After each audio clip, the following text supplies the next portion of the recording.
One of the most discomforting feelings as a wedding videographer or a creative is facing a cement wall of anything other than creativity. I'm feeling like a brand new me.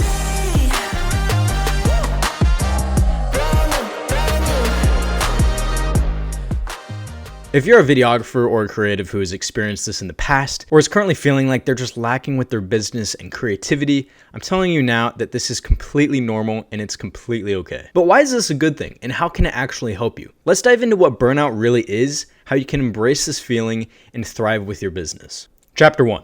The feeling of discomfort, stress, and creative block will never go away. It's perfectly normal and you have to learn to embrace it. As a wedding videographer, it's easy to feel the weight of burnout, especially when you're juggling demanding shoot schedules, editing deadlines, and trying to maintain that creative spark. Based off of my experience, burnout can slowly start to creep up on you.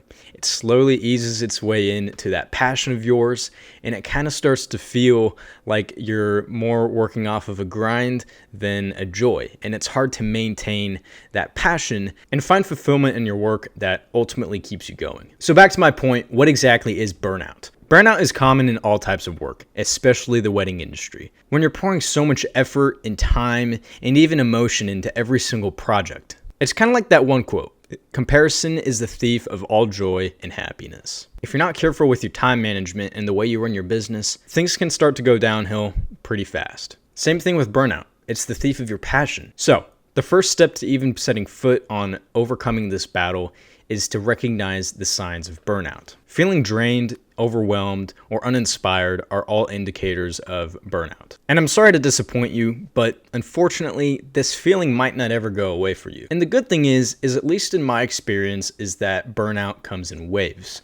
And I get to rest and reflect on every single experience, giving myself the opportunity to recharge. Secondly, you gotta acknowledge that it's okay to feel drained. Videography is very high energy, and it's an emotionally charged profession, especially when you're capturing these moments that mean the world to others. And then when that pressure builds, remind yourself that your work has meaning, but at the same time, so does your well-being. Third, you gotta make self-care a priority. It's important to schedule breaks, explore new hobbies, or even step away from your usual routine. For me, I love working on passion projects. This gives me some time to think creatively, as well as just taking a break from my original work. We'll talk more about chapter projects later in this video in Chapter 4. Chapter 2. Don't be afraid to ask other vendor friends for help and guidance. If you're having a hard time networking and finding other vendor friends, a great way to do so is by actually going on local Facebook groups or even subreddits. This way you can share your thoughts and ideas to a community who actually cares not only about what they're doing, but what you're doing as well. As you may know, the wedding industry thrives on collaboration, and vendors should be more than happy to provide their experience, advice, and even tips. Whether it's creative guidance, tips for dealing with difficult clients, or even a business strategy, your network is actually a very powerful resource. I've got to remind myself this all the time. You're not in a competition. You are part of a community. So by supporting one another, everyone benefits, and you guys are working as a team. And this not only applies with networking events, but also while you're working with other vendors on wedding days. Another thing that you've got to consider is that asking for help is not a weakness. It's a sign of growth. I know I've had a hard time with this in the past because the school system, especially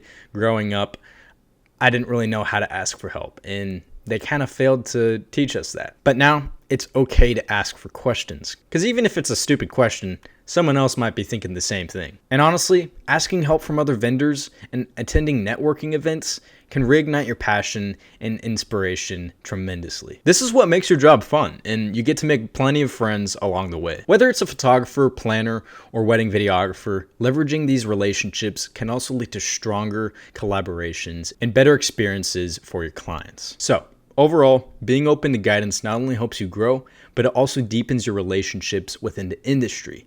This is also kind of what makes you stand out. Chapter 3. Start working with couples that you actually enjoy working with. As you start to reach your goals and establish yourself in the wedding industry, there's a shift that kind of happens. It becomes less about chasing all these jobs and more about finding these genuine connections that you can actually see yourself working with. Finding couples that your vision truly aligns with and that matches their vision as well. Now, this might be controversial, but At this point, in my opinion, it's not just about the money. It's about finding fulfillment in your work and enjoying the process. When you start to work with selected couples and you feel comfortable with where your income is at, it makes the experience and process so much richer. A lot of these couples are people who value your artistry as well as trusting you to capture the value in their story, which allows you to be fully immersed in the moment with them. With these experiences and specific couples, those are the main people who definitely reminds me about, why I started doing this and why I want to keep going with this. So as you start to reach these goals and milestones with your business, it's completely normal to ask, now what? That's where your shift starts to focus on working with clients who inspire you, who challenge you artistically, and allow you to push your creative boundaries. So when you align with couples who kind of start to align with your energy, your vision, you're not only able to create something that satisfies them, but also something that fulfills you as well. So this is really how you just keep on going. Find clients that you love working with and clients that love working with you. That's the ultimate goal. Chapter 4. How can you push through this year and minimize this feeling of burnout? To prevent burnout, or at least minimize it, it helps to reconnect with why you started in the first place. Try to go back to that feeling of the excitement and what excited you as you were driving up to your first wedding. Even that nerve-wracking feeling of, oh shit, what am I getting into? That's a perfect feeling to go back to and just think about, wow, I've gotten so far. Feel free to find that time as well to go shoot for yourself again. That's what I was kind of talking about, these passion projects.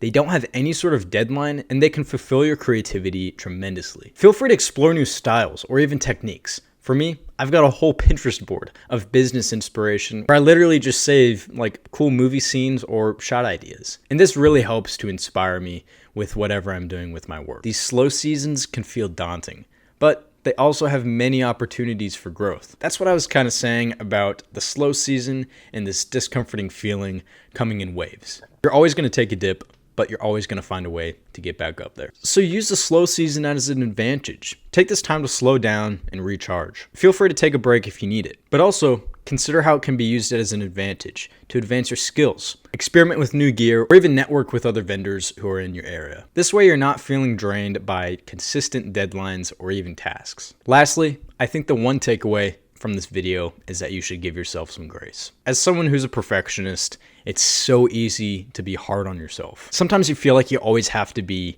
on all the time, when it's in these moments of silence that significant growth can actually happen. So take a breath. It's completely okay to slow down. If you kind of think about it, it's kind of like the tortoise who beat the hare. For keeping a consistent routine, for me, I know I always struggle with this because I've got ADHD, and if I don't maintain a healthy diet, if I don't get enough sleep, or if I don't even get enough exercise, I know that I will plummet. So I've always got to be on top of those things, and it might be helpful for you as well. To get to the point, you got to remind yourself why your work matters to you and your clients as well.